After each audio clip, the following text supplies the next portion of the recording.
Ons het vir God sê amen. Ons gaan aan met ons reeks oor rentmeesterskap. Kan julle my mooi hoor? Moet jy harder sit. Miskien ook met aansit. Ons lees uit Lukas 16 vers 1 tot 30. Jesus het hierdie verhaal vertel aan sy disippels. 'n Ryk man het 'n bestuurder in diens gehad om sy sake te behartig. Maar gou het 'n gerug die ronde gedoen dat die bestuurder sy baas sy besittings verkwis. Sy werkgewer roep hom nou toe in en sê, "Wat hoor ek van jou? Stel jou verslag op, want jy gaan ontslaan word." Die bestuurder het by homself gedink, "Wat nou? Dis klaar praat met my. Ek het nie die krag om te gaan slote grawe nie en ek is te trots om te kan bedel.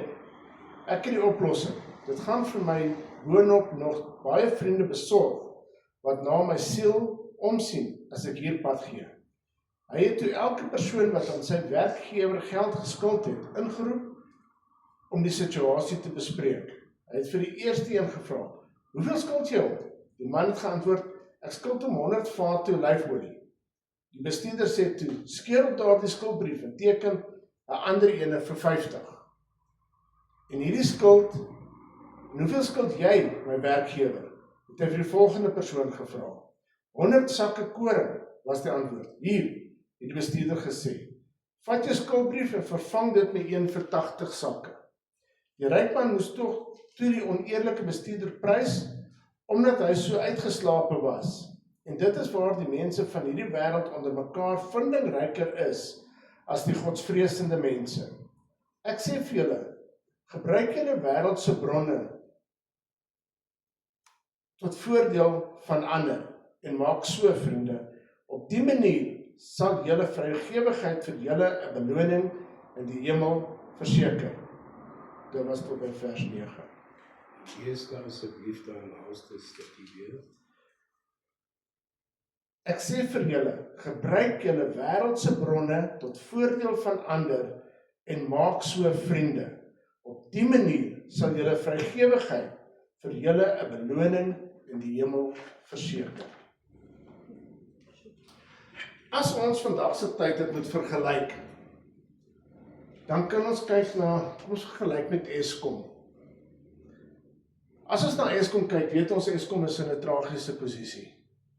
Ons weet dat dit daar swak bestuur, ons weet daar is geld wat uitgaan wat nie behoorlik bestuur word nie. Daar is bonusse wat betaal word, wat nie verdien word nie.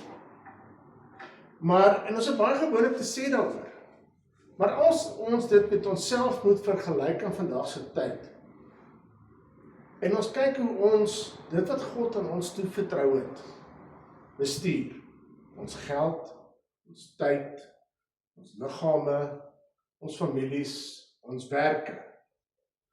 Hoe sal ons vir God antwoord, as hy vir ons kom vra, hoe het julle my bates bestuur? Sal ons nog so oordeelkundig oor Eskom kan praat, of oor ander instansies, of oor ons regering? Is ons enigstens beter as hulle? Is ons meer verantwoordelik as hulle? Is ons beter bestuurders as hulle? Strewe ons na wat God wil hê van ons en wat tot sy heerlikheid strek? As ons nie kan antwoord ja nie, dan demonstreer dit vir ons aan die einde van die dag dat ons is niks beter as hulle nie. Dat ons is ook swak bestuurders en rentmeesters vir dit wat God vir ons aan toevertrou het. Ons sien dat die direkteure van Eskom vir homself groot bonusse betaal en die mense dring aan op bonusse jaarliks. En ons weet dat, so sê ons almal weet dat Eskom is in 'n verskriklike slegte toestand. Maar wat doen ons met die geld wat God vir ons toevertrou het?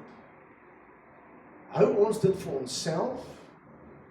Gee vir onsself daai bonusse? Of saai ons dit in God se koninkryk om sy koninkryk uit te brei? Dis die vraag. Kom ons kyk hier wat sê die skrif daaroor. As ons kyk, het Jesus meer gepraat in sy tyd op aarde oor geld as oor die hemel en die hel. Dis skrikwekkend. En dit is nie omdat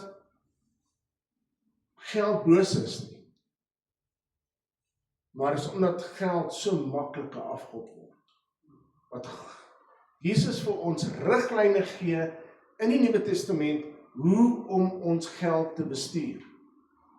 En in ons daaglikse lewe, hoe om ons verhoudings te bestuur, hoe om sekuriteit vir onsself te verseker en vertroue en die uitbreiding van sy koninkryk. Maar die vraag lê in vandag se tyd, waar lê ons hart rondom geld? Waar lê my sekuriteit? Lê dit in God of lê dit in die geld wat ek so graag aan vashou? Wat sê die Bybel oor finansiële bestuur? Daar's net een woordjie wat die Bybel sê hoe ons geld moet bestuur, en dit is met wysheid. Ons moet wys handel met ons geld. Ons moet geld spaar, maar nie opgaar nie. Ons moet geld spandeer, maar ons moet dit nie mors nie.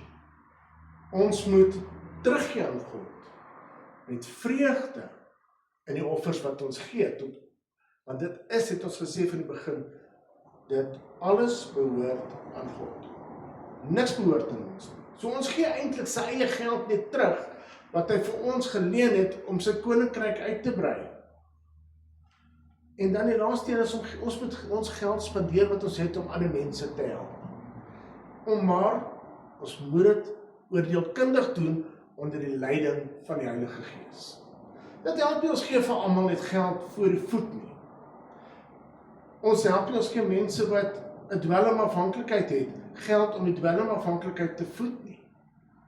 Dit help nie ons gee geld vir mense wat dit nie nodig het nie. Ons moet oordeelkundig wees en ons moet dit, ek wil amper sê, ons moet dit bidend doen, dat ons toelaat dat die Heilige Gees in ons harte werk om ons te lei. Om vir ons te sê, dit is waar ek wil hê, jy moet belê. En ek glo ons almal het al daai geval gehad, waar ons sê, ek voel net, ek moet vir hierdie persoon gee. En dan voel jy baie keer, ek moet nie vir hierdie persoon gee nie. En dan voel ons sleg, ons voel skuldig. Want ons, die Bybel sê dan, ons moet gee. Maar ons moet oordeelkundig wees in hoe ons gee. Dit is nie verkeerd om ryk te wees nie. Die Bybel sê dit nie, dat dit is verkeerd, maar dit is verkeerd om geld na te jaag. Dit is verkeerd om geld lief te hê. Dit is nie verkeerd om arm te wees nie, maar dit is verkeerd om die geld wat jy het, te mors op onnodige, beselagtige, banale goed, wat jy nie nodig het as jy nie die geld het nie. As jy nie geld het nie, kan jy nie vir jou DStv pakket van R1000 gaan bekostig nie. Dan mors jy jou geld. Jy kan nie elke naweek gaan uit eet op 'n Vrydag aand as jy nie geld het nie, want daai geld is 'n week se ete, want jy moet nou weer by iemand gaan leen. Dis onverantwoordelik. Die woord leer ons in Lukas 16 om ons geld verantwoordelik te bestuur. As ons nie getrou gaan wees aan ons geld nie, as ons nie getrou gaan wees aan dit wat God ons mee toevertrou het nie, hoe kan ons getrou wees aan God? Hoe kan ons verwag dat hy ons daai geld tot 'n seëning moet wees vir ons en vir ander mense? Geld is nie vir ons gegee as 'n meester nie. Geld is vir ons gegee as 'n hulpmiddel. Dis om ons te help. Dit is vir ons 'n hulp vir die uitbou van die koninkryk van God. Ons lees daarvan Lukas 16 vers 9. Om behoeftiges te help, Matteus 25. Om jou gesin te versorg, 1 Timoteus 5.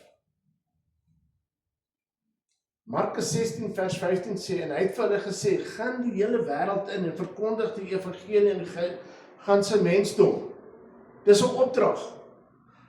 Dis 'n opdrag om God se koninkryk te gaan verkondig. Ons is kinders van God. Ons is ingelyf in die koninkryk in. Ons lees daarvan in Filippense 3 vers 20, wat sê, want ons burgerskap is in die hemele, van waar ons ook as verlosser verwag die Here Jesus. Ons is burgers van die hemel. Ons kan nie meer soos mense dink nie, wat op aarde is nie. Ons moet dink soos goddelike kinders, goddelike burgers, oor die geld en dit wat aan ons toevertrou is. Jy sien, want dit is 'n koninkryksbeginsel om te saai. Dit is 'n koninkryksbeginsel om verantwoordelik te wees met geld om die koninkryk van God uit te brei. In 1 Petrus 2 vers 11 lees ons, geliefdes, as burgers, ek ingelas, ek vermaan julle as bywoners en vreemdelinge, om julle te onthou van vleeslike begeertes wat stryd voer teen die siel. Wat is die vleeslike begeerte? Geld te hê, rykdom te hê, lekker te leef, om alles net vinnig te kry. Dis nie 'n koninkryksbeginsel om geld na te jaag nie. Dis 'n koninkryksbeginsel om die geld wat jy het, wel en wys te bestuur. Die woord leer ons dat ons as Christene veronderstel is om in hierdie wêreld te wees. Ons is in hierdie wêreld, maar ons is nie van hierdie wêreld nie. So ons kan nie dink soos hierdie wêreld nie. Ons kan nie optree soos hierdie wêreld nie. Ons moet anders te dink en optree. En op die stadium van die geveg tree niemand van ons op anders dan as die gewone mense wat nie gelowiges is nie. Ons moet nie oor geld en tiendes en saai dink soos die mense nie. Tiendes en offergawes is al in die Ou Testament ingestel. En dit was gewees om God se koninkryk en die uitbreiding van sy koninkryk en sy leviete te finansier om in die lewe te kan bly. Dis in hierdie levitiese stelsel is daar nie 'n beter stelsel wat daar is om God se koninkryk uit te brei nie. Hierdie stelsel van offergawes en tiendes is om God se koninkryk vir ons uit te brei. Maar mense sê in die Nuwe Testament is daar nie 'n woord wat sê dat ons aan die einde van die dag moet tiendes gee nie. Dis verkeerd. Dit is al in die Ou Testament ingestel. Dit is in die Ou Testament begin om God se koninkryk te finansier. Al wat nou kom is Jesus het gesê, julle moet nog steeds finansier, my koninkryk uitbrei. Julle nog steeds mense gaan aanraak, julle moet nog steeds mense bereik. En dit vat geld. Ons kan lees in die Nuwe Testament dat Jesus het die gee van tiendes erken. Hy het die gee van tiendes erken. En dat aan die einde van die dag is die opdrag gaan uit te maak disippels van al my nasies. Ons kan kyk na Paulus wat gegaan het, hy het vir homself gesorg en gesê, ek wil nie hê, ek moet vir julle 'n las wees nie. Maar hy het toe hy voltyds in die bediening gaan, op sy sendingreise, het mense hom onderhou. Mense het vir hom geld gegee, mense het vir hom blyplek gegee, en in die proses het hy natuurlik kos gekry. Daar is tye wat hy honger gely het, daar is tye wat hy oorvloed gehad het, hy sê so. Die woord sê ook vir ons, dat hulle het die 7 diakens aangestel, om na die weduwees en die wese te kyk van die verskillende nasies. Die Grieke het sy Jode het sy Griek. Dit het geld benodig. Ons lees in Handelinge van, hulle het hulle goed verkoop om mekaar te ondersteun vir finansiëel. So dit is nie, die Bybel sê nie met tiendes gee nie, maar hy sê wel, jy moet die koninkryk uitbrei. Want aan die einde van die dag is die koninkryk daar, die kerk is daar om die koninkryk uit te brei. Jy moet daarin saai, om daai geld die kerk en die mense wat daar werk, hulle te kan en able om God se werk te kan doen. Ja, dit is goed om vir mense langs die pad kos te gee. Dit is goed om vir iemand 'n pakkie kos te gee en te sê, weet wat, ek het my deel gedoen vir die armes. Maar het jy ewigheidswaarde in 'n persoon se lewe ingeplaas? Het jy hom in die hemel gekry deur vir hom net 'n pakkie kos te gee, of het jy net vir hom voorsien in sy behoefte? Dis moeilike vrae wat ons onsself moet afvra. Ek preek nie vandag oor tiendes nie, ek preek oor hoe ons God se geld moet gebruik om sy evangelie te groei. Want ons mense kom nie meer kerk toe nie, ons mense kom nie meer in die hemel nie. Dis 'n harde stelling wat ek maak. Want mense weet nie meer wat is die waarheid nie. Gelowiges word in die Bybel aangesê om dit wat hulle het, wys en vrygewig en met blydskap te gee om God se wil op aarde te doen. In Lukas 16 vers 9 het ons gelees, en ek sê vir julle, maak vir julle vriende deur die onregverdige mammon, sodat wanneer julle die lewe verlaat, hulle julle in die ewige tente kan ontvang. Dis 'n baie duidelike instruksie, dat geld moet aangewend word om mense te help, om geëvangeliseer te word. Dis belangrik dat daai geld, dat mense moet bereik word, want as jy die dag doodgaan voordat Jesus kom, daai persoon, as hy dalk in die hemel al is, of hy kom na die tyd, kan hy jou daar ontmoet, beteken hy gaan in die hemel wees. Hy het sy saak met God reggemaak. Hy het vir Jesus aangevaar as sy saligmaker en sy verlosser. Dis 'n instruksie. Dis nie 'n versoek nie, dis 'n instruksie. Maak vriende.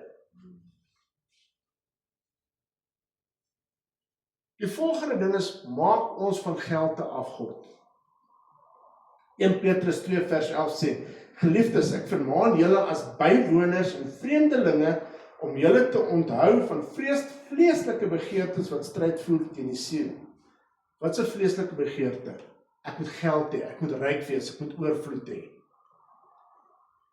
1 Titus 6:17 beveel die rykes in die teenwoordige wêreld om nie hoogmoedig te wees nie, en ook nie hulle hoop te stel op die onsekerheid van die rykdom nie, maar op die lewende God wat ons alles ryklik verleen om te geniet.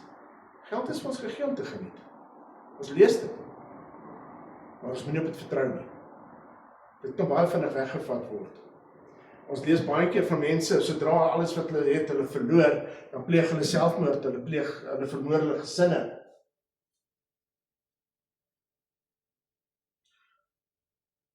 Ons moet vrygewig wees en mededeelsaam wees, as ons die vermoë het, finansiëel, om dit te kan doen.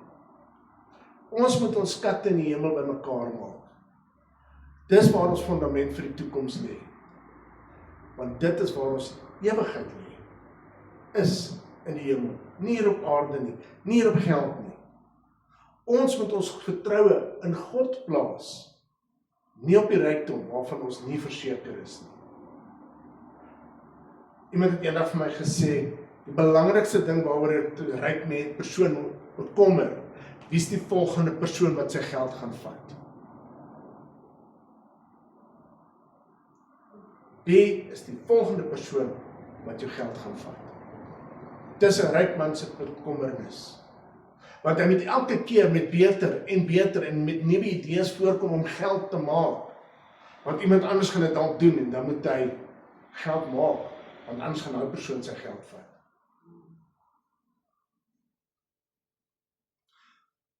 Nog 'n ding, om te kan gee, om te kan saai in God se koninkryke, is 'n gawe van God. Ons lees daarvan in Romeine 12 vers 8. Dis 'n gawe om te kan gee. As God vir jou daai gawe gegee het, moet jy dit gebruik. Ons kan nie die woord uithaal en sê, dit is 'n gawe wat ek wil nie daai ene gebruik, ek wil daai ene gebruik. Nee, ek wil nie daai ene gebruik, ek wil daai ene gebruik. Dis nie selektief nie. Om die wette te onderhou is nie selektief nie. Ons is aangesê om alles te doen. Faal ons? Absoluut. Ons almal faal. Ons almal skiet tekort. Ons almal raak betrokke in die alledaagse lewe en ons vergeet wat ons moet doen. Maar ons kan net vir God vra om ons te lei en ons te wys. God het vir ons 'n gawe gegee om te deel, nie om te vergader nie. Ons word aangespoor in die Nuwe Testament om goeie opsigters te wees van dit wat God vir ons gegee het. Lukas 12 vers 15 sê, en hy sê vir hulle, pas op en wees op julle hoede vir die hebsug, want iemand se lewe bestaan nie uit die oorvloed van sy besittings nie. 'n baie duidelike instruksie. Julle pas op vir gierigheid. Pas op vir jy wat oorvloed het, want dis nie waaruit jou lewe gaan bestaan nie. Dis die begeerte om ryk te wees wat ons teen gewaarsku word. En wat gebeur as ons dit doen? Want dan begin ons vir mammon aanbid en nie meer vir God nie. 1 Timoteus 6 vers 7 tot 12. Want ons het niks in hierdie wêreld ingebring nie. Dit is duidelik dat ons ook niks daaruit kan wegdra nie. Maar as ons voedsel en klere het, moet ons daarmee vergenoeg wees. Maar die wat ryk wil word, val in versoeking en strikke en baie dwaase en skadelike begeerlikhede, wat die mense laat wegsink in verderf en ondergang. Want die gierigheid is 'n wortel van alle ewels, en omdat sommige dit begeer, het hulle afgedwaal van die geloof en hulle self baie smarte en met baie smarte deurboor.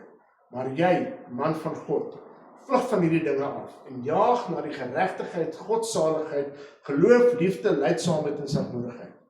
Stryd die goeie stryd van die geloof, gryp na die ewige lewe, waartoe jy ook geroep is en die goeie belydenis vir baie getuienis afgelê het. Ons moet deur die inwerking, deur die leiding van die Heilige Gees geïnspireer word om God se belange en sy wil op aarde uit te voer. Dis ons roeping. Dis God se wil. Baie mense vra, wat is God se wil? Daar is een van die goed wat God wil hê.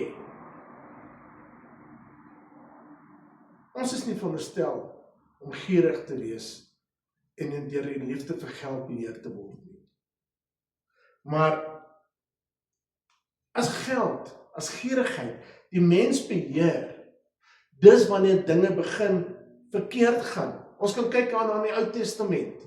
Wat het gebeur as Israel 'n afgod begin dien het? Hulle het verval, hulle het wegbeweeg van God af. Hulle het aan die einde van die dag is hulle weggevoer Babylon toe.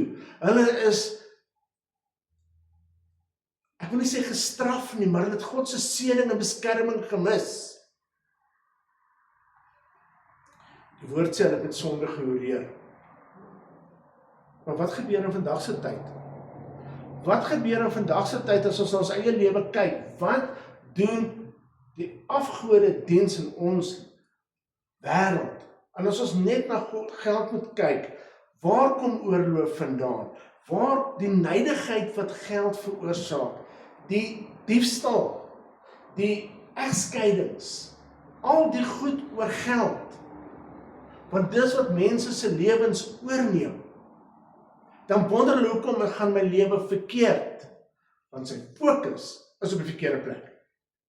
Dis nie op God nie, dis op geld. Dis op materiële dinge.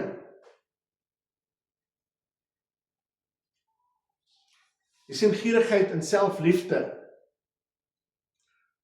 is die grootste oorsaak van baie misdade. Kolossense 3 vers 5 sê ook vir ons, maak dood julle lede wat op die aarde is, naamlik hoerery, onreinheid, hartseer, slegte begeertes en gierigheid wat afgode diens is. God gee ons 'n oplossing. Dan gaan hy aan, waardeur die toorn van God met die kinders van die ongehoorsaamheid kom. As jy ongehoorsaamheid is aan God, aan dit wat hy vir jou sê, aan die afgodediens, gaan God se toorn oor jou kom. Dis duidelik in die woord. Rykdom is nie goed vir die geloof nie. Dis nie goed vir ons geloof nie. As min mense wat regtig die Here kan dien en geld kan bestuur. Party mense gaan of die geld aanbid of vir God aanbid. As dis ook nogal snaaks dat 'n mens kyk dat Jesus Christus die meeste lof aan die arm gemeentes in die boek van Openbaring gegee het. Laodicea, wat so 'n ryk gemeente was, het hy nie eers genoem nie. God gee nie eer aan jou as jy geld het nie. Ja, dit is lekker vir die kerk, want dit is goed. Dit word goed bedryf. Maar jou hart moet ook reg wees. Jy moet blymoedig wees. Baie mense gee vir die kerk al glo hulle nie, dit weet ons. Hoekom kan daai persoon met blydskap gee? Maar ons wat in 'n gemeente is vir die geld het, kan nie vir die kerk gee nie. Dit is skrikwekkend. Ons kan nie God se koninkryk uitsaai nie, ons noem onsself Christene. Ek weet dit is vandag 'n bietjie van 'n harde preek. Maar dis die waarheid. Ons vra altyd, hoekom gaan dit sleg met my partykeer? Maar ons doen nie wat God van ons vra nie. En dit is oor alles. Ons is nie goeie bestuurders nie, ons is nie goeie rentmeesters nie.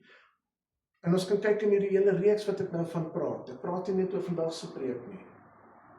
Eintlik is geld en rykdom 'n verskriklike groot bedreiging vir die Christendom. Dis meer so as wat armoede is. Jy sien 'n Christen of waar daar geld is dit maklik. Iemand het eendag gesê dis baie maklik om die Here te dien as jy ryk is. Dis baie maklik om iemand die Here te dien as jy ryk is, maar is moeilik as jy nie geld het. Want jy sien, jy begin vertrou op jou eie vermoëns, jy vertrou op jou geld wat jy het in die bank.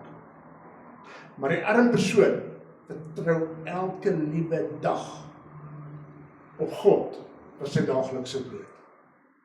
Sy geloof is 'n matter of fact sterker as jy wat baie geld het. 10 baie kere. Ek sê nie in al die gevalle nie, ek sê baie kere.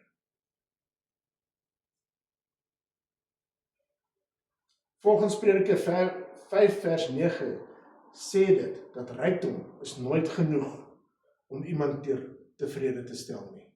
Hulle soek altyd nog 'n bietjie meer. Ek het 'n storieetjie gehoor eendag tot hulle vir 'n baie ryk persoon gesê, wanneer is genoeg genoeg? Toe sê hy, nog net 'n bietjie meer. Nog net 'n bietjie meer. Is nooit genoeg nie. Ons pas net ons lewenstyl aan volgens ons inkomste. So nooit is ons genoeg nie. Een van my bestuurders op 'n kursus het hulle gesê, geld is 'n tydelike motiveerder om mense by jou te hou. Dit is net tydelik, want volgende keer as hulle gewoond geraak het aan ekstra geld, wil hulle nog meer hê. Dan wil hulle nog meer hê. En dis hoe ons as mense is. 1 Timoteus 6 vers 6 tot 11 sê haal ek uit, ons word ook gewaarsku teen die versoeking en strikke om ryk te wil word. Lukas 12:15, ek sê vir julle, pas op en wees op julle hoede vir die hebsug, want iemand se lewe bestaan nie uit die oorvloed van sy besittings nie. Wanneer word God ons geld ons meester? Wanneer geld, om geld te maak, om ryk te wees, jou begin dryf. Wanneer dit jou dryfveer in die lewe is, om ryk te wees. Wanneer jou besluite op winsbejag gerig is, eerder as nie gehoorsaamheid om gehoorsaam te wees aan God. En dat jou waarde gemeet word om wat jou besittings wat jy het in jou bankrekening.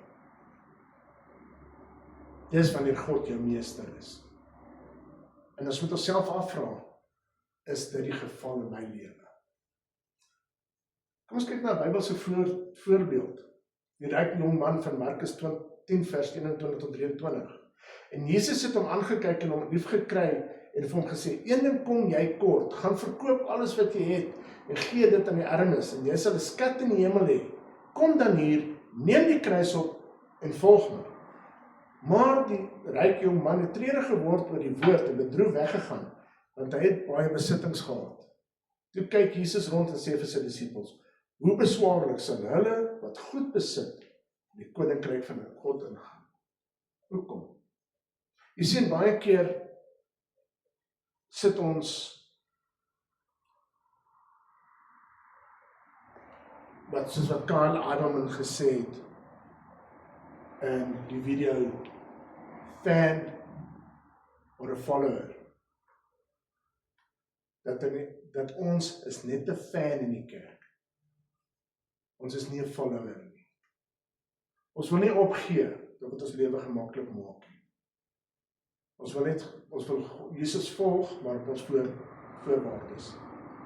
Ons wil nie sy instruksies navolg nie. Met ander woorde, ons word nie 'n regte volger van Jesus nie. Om op te som, sê die woord een ding hoe ons geld moet hanteer, en dis met wysheid. Hy sê, gee terug met vrede, vreugde en 'n gewillige hart. Geld is vir ons net 'n hulpmiddel, dit moet nie ons meester wees nie. Geld is daar om die koninkryk van God te bou, behoeftiges te help, jou gesin te versorg. God het geld aan ons toevertrou om sy werk op aarde te bevorder, nie onsself nie. Ons moenie net 'n stelsel onderhou nie. Ons moet mense bereik met die evangelie. Dis waarvoor die finansies aangewend moet word. Ons finansies word 'n saad wat gaan ontkiem in die hemel. Ons burgerskap is in die hemel, Filippense 3 vers 20.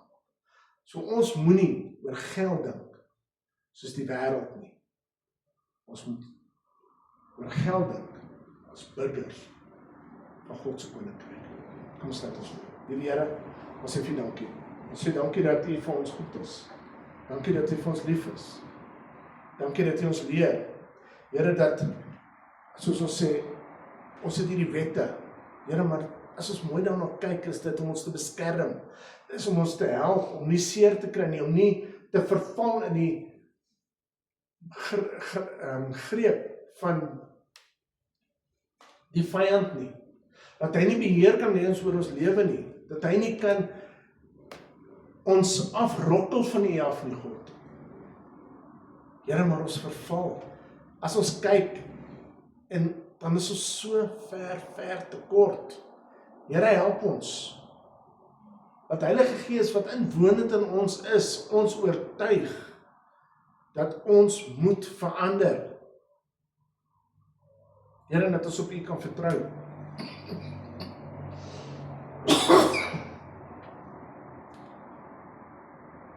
Die Here waar U vir ons leer, maak ons harte ontvanklik. Dat Jesus